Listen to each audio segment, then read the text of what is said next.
Y también en este sentido, hoy hay una diferencia con nuestros talleres de siempre.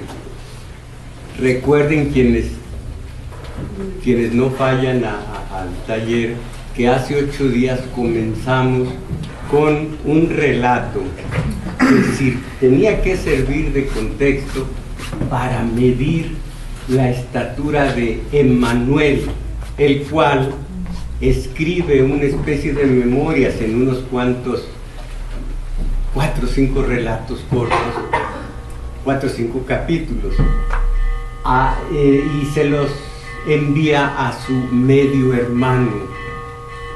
Vimos en el anterior relato cómo en ecos, retumbos de lo que es Pedro Páramo, la madre dice: anda a conocer a tu padre y reclámale lo que es tuyo.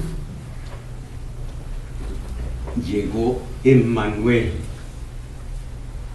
su padre estaba agonizando, balazos, sangre por todas partes, y una especie de venganza, de satisfacción amarga, que la última imagen que se llevó el padre, agónico, antes de morir, fue la imagen del hijo que nunca conoció y que nunca quiso conocer, porque enamoró a la madre y luego huyó. Por fortuna eso no existe en México. Y hablamos hace 8 días de la distinta clase de padres varones, en este caso no hablo de la mamá, que norman, que troquelan el carácter de cada uno de nosotros. Si fue padre consentidor, sobreprotector, si fue padre débil, si fue padre impositivo, si fue un padre que quiere realizar en el hijo lo que él no pudo, si es un hogar en donde el padre dice una cosa, la madre otra, si es un hogar con violencia precisamente intrafamiliar, todo afecta. Si es esto que también no suele suceder en México, por fortuna, que durante toda la semana el padre se la pasa aconsejando, advirtiendo, exhortando al hijo a la síntesis más más hermosa, a que se porte bien. ¿Qué significa eso? ¿Quién sabe? Pórtate bien, pero no se la pean las mamás, los papás de la boca, pórtate bien. Y el padre vive dictando normas morales al hijo. Y el fin de semana, aquí no existe esta costumbre, pero sí en el sur y en el norte, llega el papá borracho, haciendo un escándalo y pues exacerbando esa violencia, porque la madre no se va a quedar tranquila, y entonces el niño no sabe a qué atenerse. Tan bonito que habla mi papá cuando esté en su juicio, o al contrario, tan bonito que habla borracho en su juicio es intolerable. Entonces, pero les voy a narrar rápidamente el caso, un relato que hace mucho tiempo, el Día del Padre, leí para ustedes. No lo voy a volver a leer y por lo mismo lo recuerdo así nada más de memoria.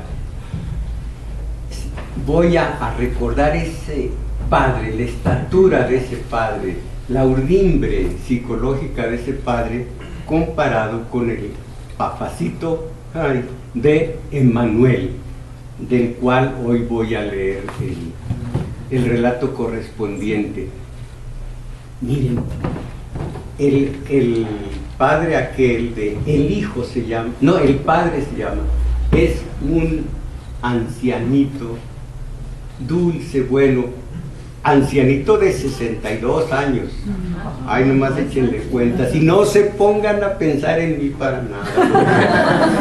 empezamos a echar cuentas y tendría yo que andar arrastrando los pies. En ratos alguien me dice, ya no tienes vergüenza, empieza a arrastrarlos. Bueno, entonces, un papá que siendo trabajador de una hacienda, por un capricho, el dueño le dice, tu hijo va a estudiar, y lo manda a estudiar para militar. Toma al hijo, todavía un niño o adolescente, y lo hacen militar. Y en el momento de las acciones está el militar con otros allá por las caballerizas, y llega el padre con una gallina en una cesta, cubriéndolo por el calor, cubriendo el animalejo aquel. Los de la guardia dicen, gallina, ¿qué comer? Sí, es para comer, pero no para ustedes, sino para mi hijo Muñungo. Así le dice de cariño a Antonio, se llama, mi hijo Muñungo. Y dice el cabo de guardia al soldado, mándelo otra vez, dígale que aquí está su padre. Cuando el teniente sabe que le llama a su padre, empieza a hacer cosas para no ir, se avergüenza del hijo, del padre, que es un rústico y que ya tiene 60 y tantos años. Pero ya no es un soldado quien le vuelve a decir, porque está necio el papá acá en la sala de guardia, sino ya es un oficial. Oye, te llama tu padre, pues ya no puede hacer más. Ahí va el hijo, el teniente, con toda su vergüenza, porque el otro es pobre, porque el otro es inculto, o sea, su padre, y es muy tierno. Cuando ve aparecer a su hijo Muñungo, se lo jala afuera a la banqueta y dice, qué desfiguros son estos de venir usted, ¿por qué anda acercándose aquí? No es su lugar. Váyase, lo desconoce, lo hiere y se regresa de nuevo a los macheros donde andaba trabajando. Entonces vuelve a entrar a la sala de guardia el papá, y esto se emparenta mucho con la cultura de las mamacitas. Entra y le dice al sargento y a los soldados de guardia, les dice, tengan la gallina para ustedes. Y reflexiona y dice, denle un pedacito a Muñungo, le gusta mucho la pechuga. Ahí termina la estatura tierna, débil, absolutamente indefensa de ese padre, junto al que vamos a escuchar y que ya oímos hace 8 días. Válgame, como que sin música. Entonces, miren lo que es el arte. Lo mismo el arte, lo mismo urde un papá blandengue, tierno, bonito. Denle, así dice, denle un pedacito. Le gusta mucho la pechuga, denle un pedacito. Lo mismo trama un personaje así, de estas características, que el padre de este Manuel, que ya oímos una vez, que ya oímos el principio y del cual vamos a oír la continuación. El arte, como les he dicho y no puedo más que repetir, ¿qué haríamos sin tener ese espejo del arte? Ese mapa para transitar en la oscuridad. ¿Qué haríamos sin el arte? ¿Cómo nos reconoceríamos y cómo reconoceríamos a los demás?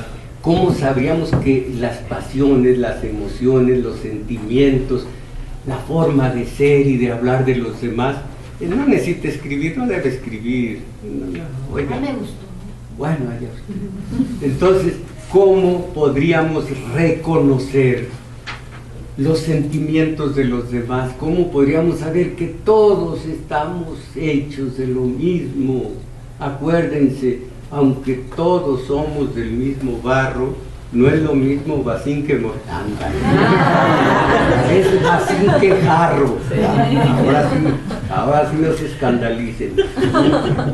Entonces, esa es la maravilla del arte, el expresar esa locura magnífica de los Haydn y de los Bach, de los Shakespeare, de Dostoyevsky, de los pintores.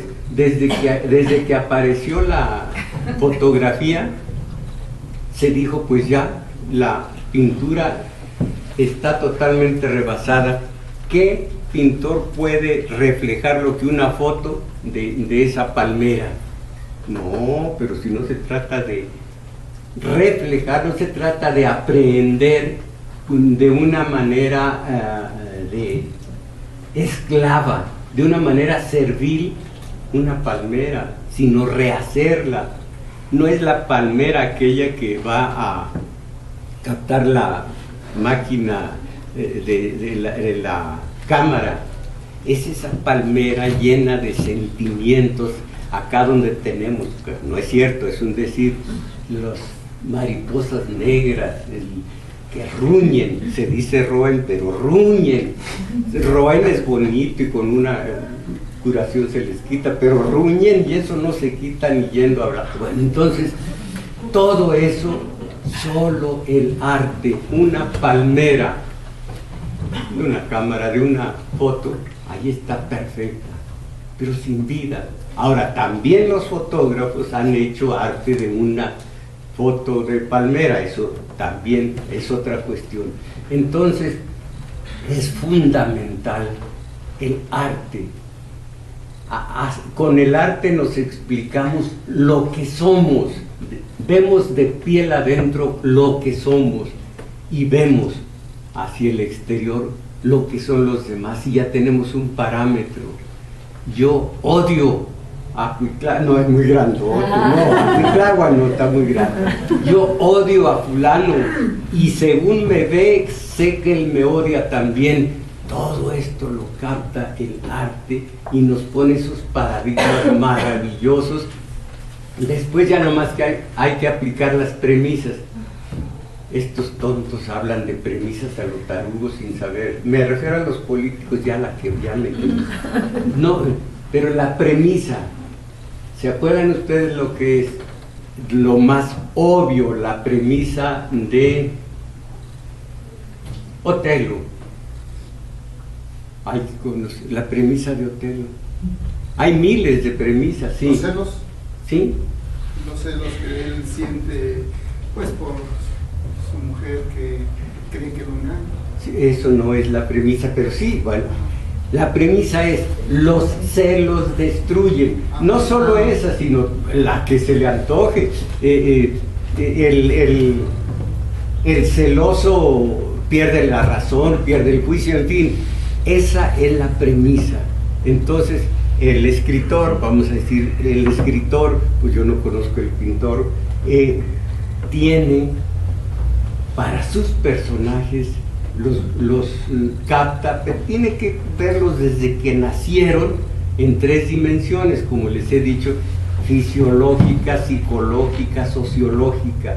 2 niños que nacieron simultáneamente, por decir así, uno en Polanco y otro en Tepito, uno rubiecito y el otro morenito.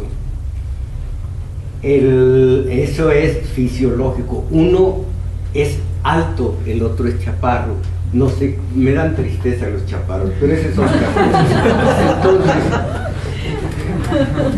me cachó ofendiendo. Y eso solo se lo perdono con 6 pancakes.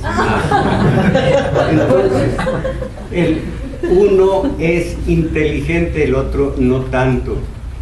Uno tuvo, en lo sociológico, una compañía, unos amigos, un entorno humano X. El otro tuvo otro entorno humano. Y psicológicamente quedan marcados. ¿Cómo los trataron en su casa? Si con un simple apodo les rompieron su autoestima cuando niños, cuando adolescentes, que todavía no se pueden procesar ciertos asuntos. A mi edad ya, si yo tuviera algún defecto físico, ya saldría, ya lo procesaría. Entonces, todo esto hace un personaje. Ese personaje capta, universaliza a todos los humanos, y somos tan celosos como Otelo, tan amorosos como Romeo o como Julieta, las compañeras, y somos tan ambiciosos como Macbeth y tan cretinos como el más bello de los cretinos, que me hace llorar cuando lo leo, el Rey Lear. Y así le seguimos, excepto la Doma de la Bravía, la fierecilla domada. Allí al final Shakespeare se lanza con una parrafada de página y media, con un machismo. Dice el padre al marido que domó a su hija: te apuesto a que si le dices baja en este momento no te obedece, yo conozco a mi hija. Órale, van tantos, ven, pero rápido. Sí, señor, le dice a su marido. Ella, pues perdió la apuesta el papá, y dice ella: perdiste la apuesta porque la mujer debe ser, hagan de cuenta la epístola de Melchor Ocampo, que ya no se usa, sujeta al marido y lo que el marido quiera, y la mujer le tiene que besar los pies. Así que fuera de esa, pero esa, por más que Shakespeare lo hace de manera con encomio a la pasividad de la mujer domada, con todo y eso vale para que se vea el machismo asqueroso del marido. Entonces hay que sacar la premisa, y todo nos enseña cómo somos nosotros y cómo son los demás. Qué aislamiento, qué tristeza sería la del humano, como si le sacaran los ojos. No ver, oír, oler, gustar y tocar. Si no hubiera arte, todo eso quedaría anulado. Y las primeras manifestaciones del homínido y luego ya del hombre primitivo dejaron en las cuevas de Altamira y de otras en Francia, y la Venus de, no me acuerdo de dónde, creo que es Alaska, sin estar seguro, una Venus muy gruesa. Dejaron la necesidad de expresar por medio de signos, por medio de algo como esas pinturas, para trascender y para decir: esto que vemos, esto que es nuestro entorno, lo vamos a dejar reflejado. Desde entonces ya sabemos que el humano intenta expresarse, decirle a los demás, y que los demás le digan a uno. Y entonces, pues como dijo el filósofo, humano soy y nada de lo humano me es ajeno. ¿Por qué? Porque el arte me ha dicho que los demás tienen las pasiones que yo mismo, las emociones que yo mismo, los anhelos, proyectos de vida semejantes, en fin, que cuando soy enemigo, lo soy de corazón, que soy valiente, como les digo. Veo un perro y le saco la vuelta 3 cuadras a la redonda. Yo soy valiente. Todo esto lo conoce uno, se conoce uno por medio del arte, y el arte nos purifica, lo que dicen, lo que llaman la catarsis, que es en español es la purificación, a la que Bertolt Brecht se oponía. Empezaba un drama, y cuando uno era el drama del obrero, el obrero explotado, y cuando uno se sentía revolucionario, solidario con él, decía Bertolt Brecht: no friegues, y venía un bailable o una farsa, para que no creas que tú ya cumpliste con dolerte de la pena de los demás, de la desgracia de los demás. No, esto es arte. Tu labor como hombre que debe cambiar tu mundo es otra. Entonces, pero ese es ya algo distinto. Quiero decir, ese ya es una una maravillosa forma de ver el arte que hizo Brecht.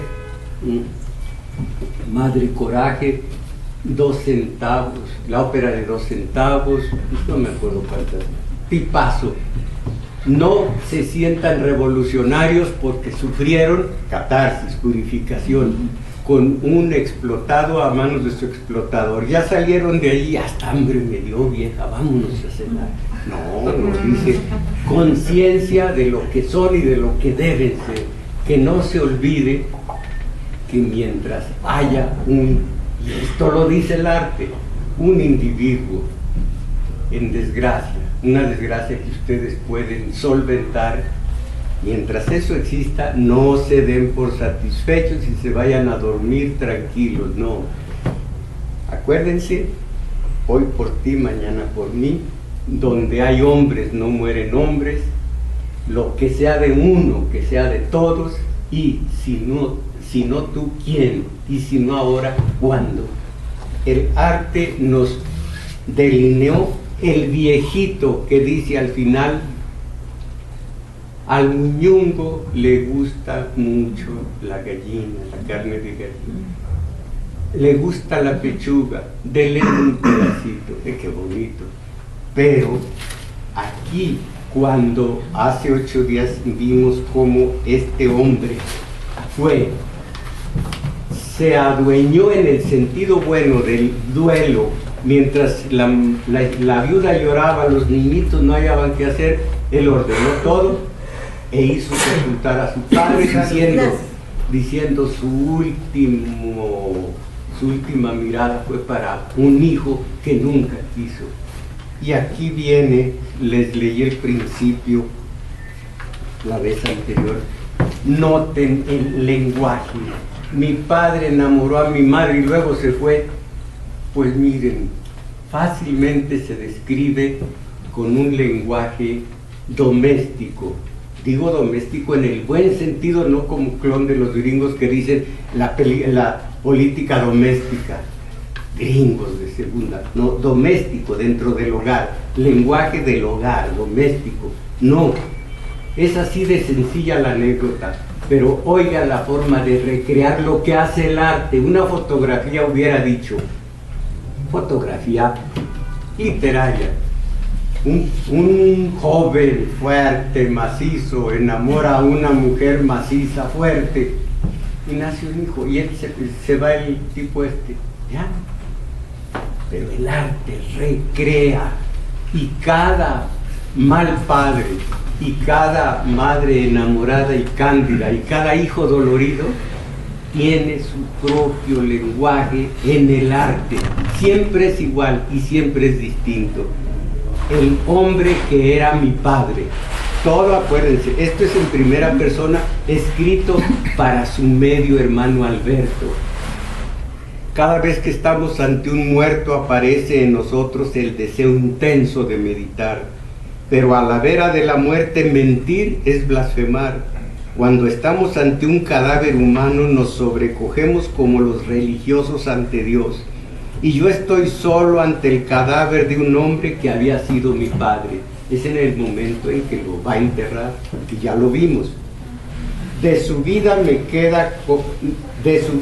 queda nada más la repulsión de su esposa, creciendo en su dolor hasta casi abrumarme, pero que ella silencia y ahoga en llanto y rezos.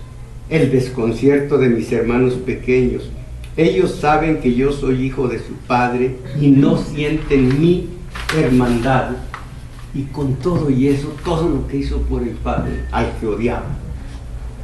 He venido a mi padre la única vez en mi vida, ahora a los 25 años, contra mi propia voluntad, a pedir algo que me correspondía. ¿Por qué vine?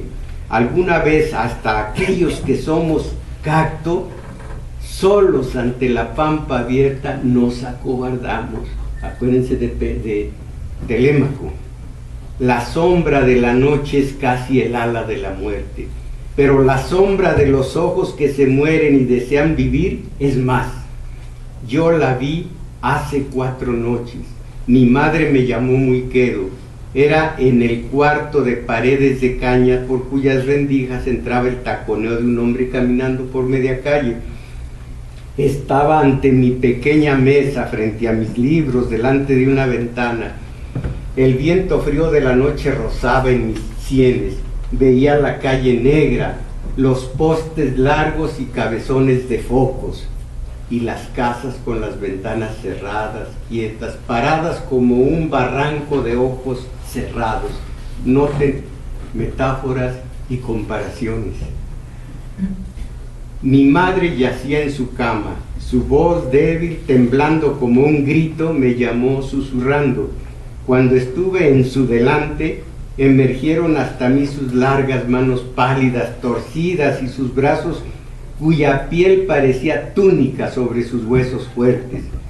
Sentado junto a ella, mi cabeza de hombre infantil para su ternura, entre sus caricias hube de ver la mirada más honda de su vida, al borde de la muerte que sentía en sus entrañas.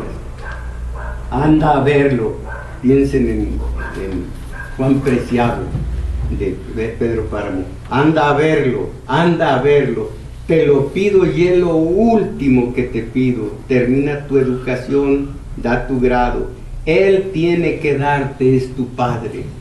Y yo lo odiaba, por este cuerpo de mujer envejecido del que tomó todo, por esta carne ahora agonizante, encogida como fruta seca, que él estrujó cuando era henchida de fuerza, por este llanto que él hiciera para siempre en los ojos que se humedecían solamente al verlo, y por este poco de vida que soy, fíjense, y por este poco de vida que soy, y que ella dio de su entraña, ciega, amorosa, sacrificando lo que él deseaba en ella. He venido a encontrarme con este hombre muerto, asesinado, con el dolor de su esposa e hijos. Ellos no esperaban su muerte, y solo él me esperaba. ¿Por qué llegué a esa hora? He visto morir al hombre que era mi padre. Cuando me vio, un anhelo desesperante llenaba su mirada sin luz. He cerrado sus ojos, y como miré a sus pupilas, encontré retratadas en ellas mi cara. Nunca quiso verme, y hubo de llevarse mi retrato hasta la muerte en sus ojos que no tuvieron miradas para conocerme. ¡Qué reproches! Ahora en el campo solo velo su cadáver. Estoy ante la noche de la tierra. El viento frío pasa mugiendo y muerde los aleros de la casa. Aúllan los perros en el portal. Desde el fondo de la noche, aceitunada por la luna, viene el canto del madreluna, y es como un hombre que clama. Oigan nada más, qué manera de usar el lenguaje. He de decirlo todo, aun con el dolor de escribirlo, pero necesito deshacerme de estas vidas que sin ser mías son mías y me atormentan y me pesan. Sobrecogidos por la muerte solo decimos lo que es verdad. La primera vez que sentí que mi padre no era mi padre fue en la escuela. El sol entraba ancho de la calle polvosa, chirriaba el eje de una carreta. La voz del carretero era voz clara y marchita, voz de sed. Sobre el pizarrón negro de la clase rielaba blanco el sol de la calle. Veía el mapa del Ecuador y ante él la cabeza de pelo lacio y negro del maestro. Sus lentes le agrandaban los ojos hasta hacerlos como los del sapo. Reían con labios finos, burlonamente. Preguntaba la fecha de nuestro nacimiento, nuestros nombres y la ocupación de nuestros padres. Su nombre completo, Saravia. Emanuel Saravia, señor. ¿No tiene otro nombre? No, señor. Sus apellidos, Saravia, señor. ¿Y el materno? ¿Qué materno? ¿Cómo se llama su madre? Consuelo Saravia, señor. ¿Y su padre? Mi padre. Al mirar la clase veía ojos de niños, bocas de niños, manos de niños, todos pendientes de mí. Me veían asombrados. Yo no tenía padre, no tenía nada más que el nombre de mi madre. ¿Su padre es muerto? No sé, Señor, no sé. Sentí lágrimas calientes como humo y ardientes como limón, y las palabras secas de pronto se hinchaban en la garganta. No tiene sino el apellido de su madre, nada más ese, Señor. Reía un chico de la clase. Es hijo natural, el cholo. Me senté, veía tan solo ojos de niños con miradas de asombro, de espanto. Saravia no tiene papá. Saravia nunca ha tenido papá. Mi madre sintió mi llanto. De niño, era un niño. Vino a mí, me sentó a su falda, me puso sobre su seno, me cubrió con sus manos. De adentro, desde esa mujer que cosía sola, que me miraba con ternura y que nunca lloraba ni se quejaba, me besaba la frente y decía, que Dios me lo haga buenito. Desde allí nada más, porque hasta entonces yo no tenía otro pasado, vino mi primer llanto de hombre y lloré sordamente, sintiendo la angustia crecer en mi pecho, crecer hasta hacerme gemir a gritos. Este es el primer recuerdo que tengo de este hombre que es mi padre y ante cuyo cadáver estoy. No quisiera acordarme de esto, desearía que el silencio sea tan absoluto que llegue hasta el pensamiento. Ah, cómo pudiera abatirme tanto con su muerte que no recordara nada. La soledad que él hizo de mi vida está aquí, entre su muerte y mi vida. Se está llenando de mi recuerdo suyo. Aquí está inerte, callado para siempre. Y yo recordando todo, implacable a pesar de mí mismo, que quisiera poder llorarlo. La noche de esa tarde pasé la primera vigilia lleno de angustia y terrores. Reía el gordo con su risa de pito y la fina sonrisa del maestro y los ojos de mis compañeros. Y volví a llorar solo allí contra mi almohada, solo con mi primer dolor de hombre, temblando de miseria, sin en quién refugiarme, ocultándome de mi madre. Pero sintió mi llanto y saltó de su cama, rompió su oración y se vino a mí. Me sentó en su falda, me puso sobre su seno, me cubrió con sus manos. ¿Qué te pasa? ¿Por qué lloras? Sus manos temblorosas acariciaban mis manos crispadas. Su boca fría de inquietud besaba mi frente encendida de llanta. ¿Qué tienes? ¿Te falta cuaderno, camisa? ¿Quieres medio dinero? ¿Por qué no tengo padre si él no ha muerto? Pálida, con sus ojos mordidos y sus ojos empapados en lágrimas, temblando, dilatadas las pupilas, con la boca abierta, me miró.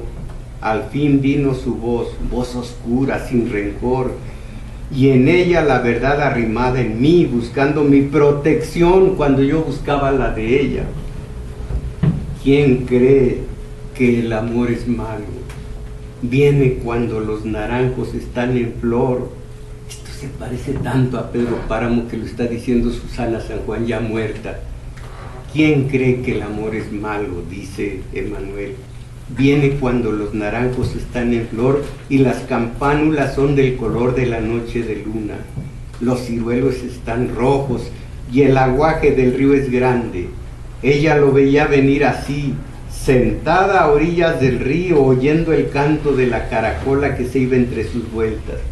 Venía mi padre montado en alazán, joven, fuerte, moreno, haciendo caracolear el animal y tintineando el machete contra la montura.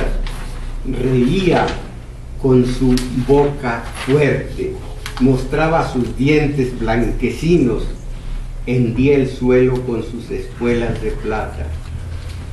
Ella le tendía las manos y al contacto de las varoniles sentía su sangre como si tuviera soles. ¿Quién lo ha dicho así? Miren cómo lo mismo se dice, el arte lo dice de miles, millones de maneras. Ella le tendía las manos y al contacto de las varoniles sentía su sangre como si tuviera soles y sonreía con la cabeza inclinada. Para mi niña estoy levantando casa con corazón de Guayacán, y tengo sembrío de café, y para la primera cosecha nos vamos en mi alazán. Después que cante el bujío, tamboreando la sabana, riéndose de los aparecidos y amigueando con los maleros, llegaba a cantar bajo la casa. Hablaba la guitarra en sus manos y regresaba cantando al paso de su caballo razano. ¿Quién cree que el amor es malo? Alberto, Alberto, tengo en mí dentro un niño tuyo. Él no reía, agachaba la cabeza, prendía un cigarro y se iba al paso de su caballo con un poncho de polvo guindándole de los hombros. Ella había de quedarse para siempre mirando sus espaldas y el anca del alazar, sin que nunca viera la trompa del caballo ni la frente de mi padre. Y ese eres tú, hijo, naciste para Navidad, por eso te puse Emmanuel y mi apellido.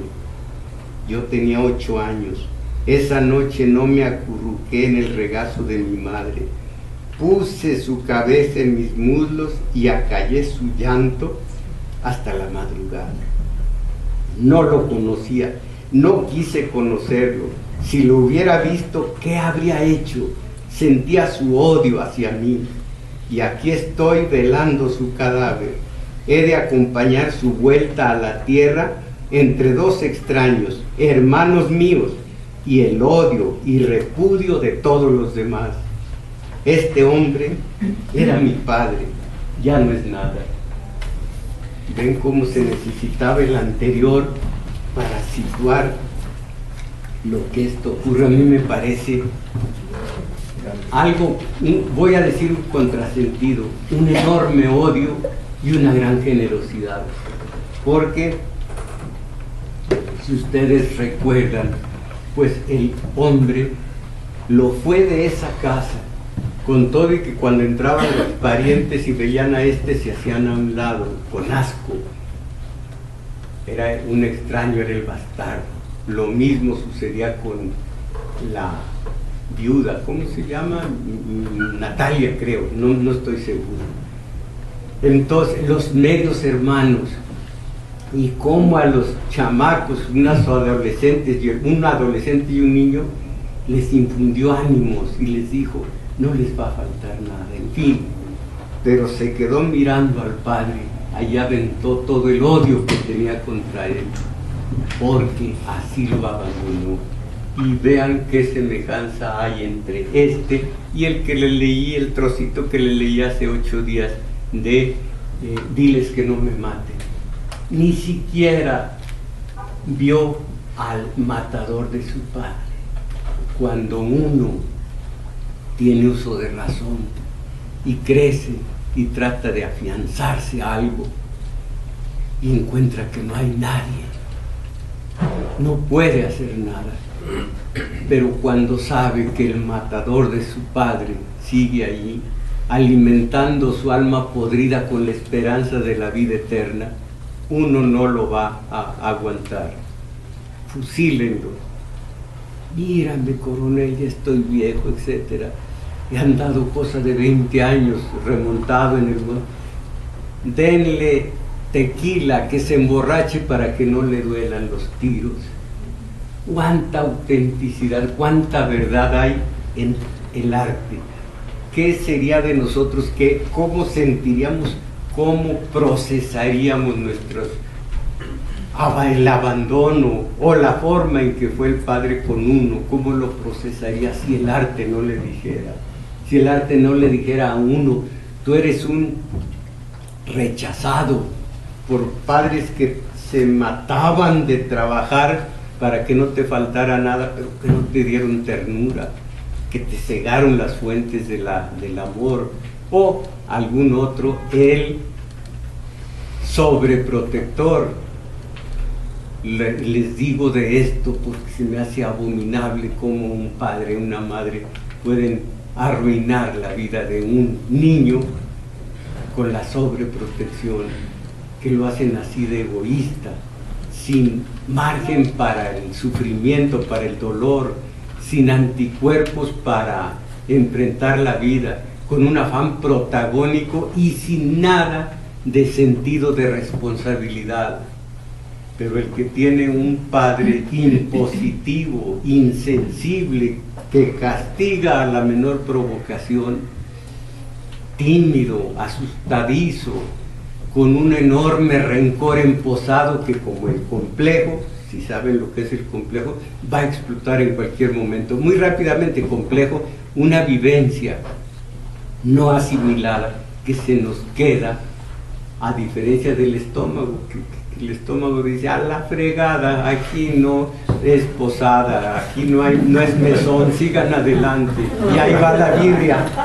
Eso, gran cosa sería si pudiera hacerlo el inconsciente. Decimos el inconsciente, lo colocamos aquí nomás por entendernos, pero ahí se queda la vivencia no procesada y va criando moho, va haciéndose cada vez más ponzoña, veneno, y cuando algún estímulo lo activa, ahí viene el asesino, viene el suicida, viene el panista, voy a atender todo. Entonces esto también, como les digo, es el sobreprotegido, o no el sobreprotegido, en este caso aquel al que reprimió el padre de principio a fin. Allí está emposado el rencor, y no es broma cuántos de los que el narco controla, que primero, ¿cuál es la palabra?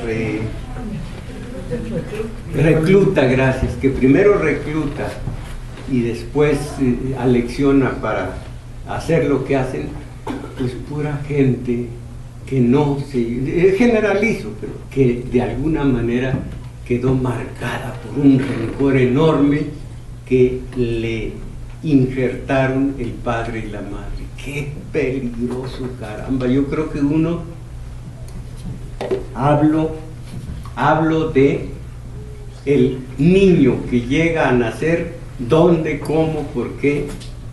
Si pudiera desde antes, voy a decirlo al estilo el creyente, mi hijo, así, mi hijo, no mi hijo, mi hijo, le dice el Dios Padre, te voy a enviar a la tierra. Espérame, primero consúltame en qué país, vas a fregar en el México de los mediocres, luego con qué papacitos, a lo mejor son cultos, sensibles, y van a saber el tesorito de hijo que tienen ahí. A lo mejor no son cultos ni sensibles y están reproduciendo esquemas culturales y educativos de papá Tomás y de madre Lola, como que me estoy proyectando. Y entonces, pues me van a molar. Así que, a ver, pregúntame primero si quiero nacer. Segundo, en qué país y en qué época. Tercero, con qué papacitos, con qué hermanitos, no que ese Salvador. Bueno, entonces uno tendría esta responsabilidad si hacía las cosas mal. Pero imagínense esos pobres psicópatas, qué bonitos, pobres psicópatas. Pues bueno, cuánto de esto fue simplemente nacer en un hogar que ahora llaman disfuncional, con violencia intrafamiliar y con borrachines que, como les digo, amargan, tuercen la vida de cualquier niño que está como cera virgen, Un niño es como Marcias. Recuerden, Marcias era un sátiro, pero no andaba, no era Onésimo Cepeda ni eso, no, sátiro bueno, sin sotán, bueno. Era un sátiro que tocaba la flauta y retó a Apolo. Apolo era un músico mejor que el mejor músico de las grandes de antigüedad, como los del Marecho Vargas de Tecalitlán. Entonces reta a Apolo y el juez era, qué buena memoria traigo, el que toca todo, convierte en oro lo que toca, Midas, ya me acordé. Midas era el juez, por supuesto Apolo, un dios, y teniendo a todos los consejeros de su parte. Bueno, entonces al triunfar sobre Marcias, lo castiga. Acuérdense el castigo, ¿cómo decíamos que se llama en griego antiguo? Esa desmesura, la desmesura de ponerse contra los dioses. Ibris cometió el pecado ese de Ibris y le dijo a Apolo: esto es lo que te va a ocurrir. Lo desolla, lo despelleja vivo. Por supuesto ahí se muere, pero yo digo, ese es el artista y ese es el niño que recibe, que está recibiendo las vivencias del hogar. Un Marcias en carne viva, que lo que le llega lo hiere, en bien, en bueno y en mal sentido, lo impresiona para bien y lo impresiona para mal.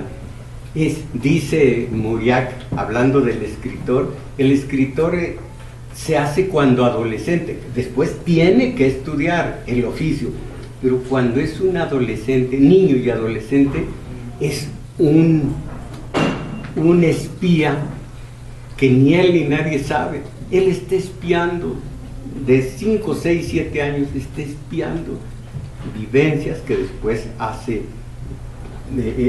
transforma en arte, después ya estudiando el oficio, pero este niño es un espía.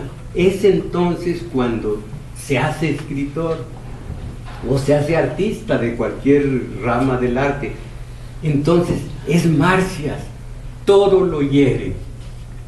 Imagínense ustedes el hijo de un, bueno, pues de un lo que sea, de un padre así. No hablo de la mamacita ahorita, porque un padre con estas características, repito, troquela en el hijo un carácter determinado. Y eso, aunque muchos sociólogos, psicólogos dudan de que infancia es destino, pues mucho del destino humano comienza en la infancia. Y esto es lo que ocurrió con Emmanuel. Y hablando de esta clase de dolores y demás, esto de que no es de Sabines, cosa curiosa. Pensemos en Emmanuel. Antes anduve por la vida en medio de un amor doloroso. Antes retuve una pequeña página de cuarzo clavándome los ojos en la vida. Compré bondad, estuve en el mercado de la codicia, respiré las aguas más sordas de la envidia, la inhumana hostilidad de máscaras y seres.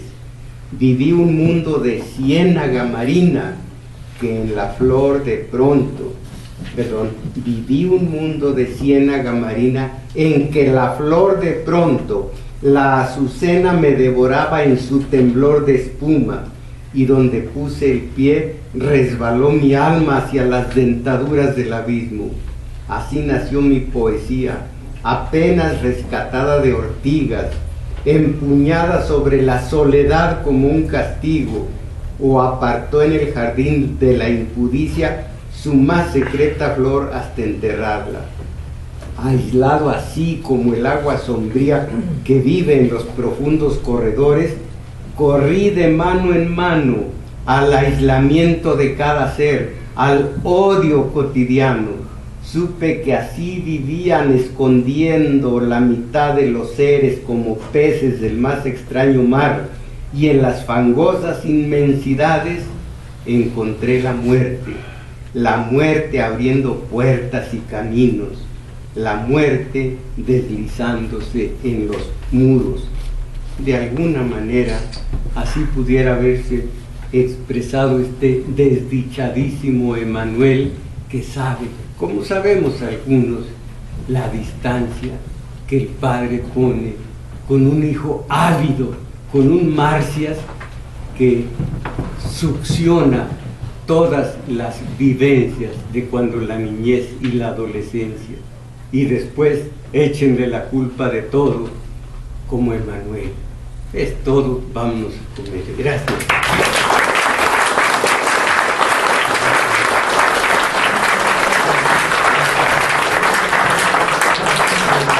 Acuérdense que hay periódicos para todos, y los que sobren se los van a llevar.